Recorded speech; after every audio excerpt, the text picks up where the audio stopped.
true story. It happened to a friend of mine.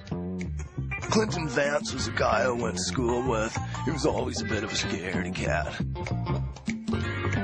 So when he decided to take a summer job at the Sunset Palms old age home, I couldn't believe it. It was Clinton's first day on the job, and head nurse Laidlaw assigned him to Mr. Seary for the day.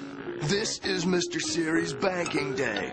Take him downtown, Clint, she barked.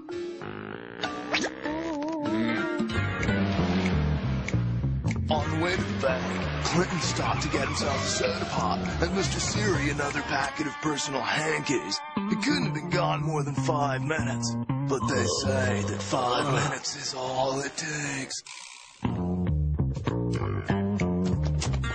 He handed Mr. Seary his tissues. The old guy didn't even say thank you.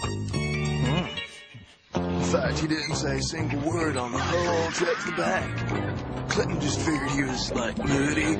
That is until he brought the Sunset Palm station wagon to a stop in front of the bank, and Mr. Seary plopped over into his lap. Clinton panicked, assuming that he'd lose the job of a lifetime if anyone knew that someone, died while he was supposed to be looking after them. Clinton decided to complete Mr. Seary's business downtown, sneaking back into the Sunset Palms and straight into his own bed, where it would be discovered that the poor old gent passed away in his sleep. Poor nervous Clint shivered worse than he did in biology class when he reached into Mr. Seary's breast pocket to pull out his bank book and deposit slip. After fumbling through several used hankies, he managed to shake it off and run into the bank.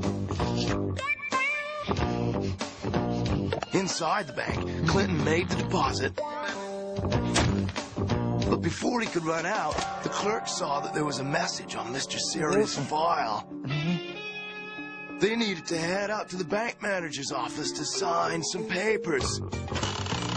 Poor Clinton went outside and hauled Mr. Seary out of the wagon and headed up the elevator to the 13th floor to meet with the manager. The security guard recognized old Mr. Seary and gave him a wave. Clinton waved Mr. Seary's arm back at him.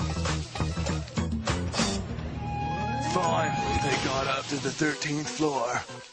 The bank manager greeted them grandly, but also wondered if Mr. Seary was okay. Clinton explained that Mr. Seary was just really tired. When the bank manager slid the papers he needed signed across the desk, Clinton quickly pointed out the window, screaming that Donald Stump's helicopter was soaring by. As soon as the manager turned his back, Clinton signed the papers.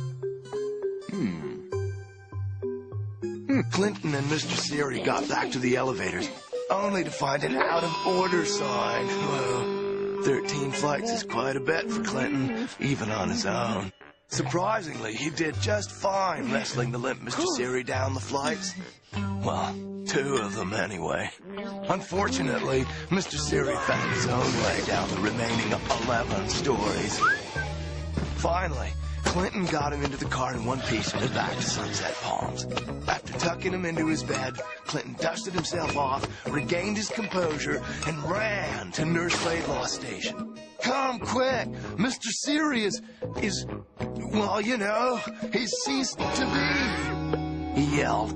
Nurse Laidlaw ran into Mr. Seary's room to find the corpse, but when they whipped the door open, there was Mr. Seary sitting upright.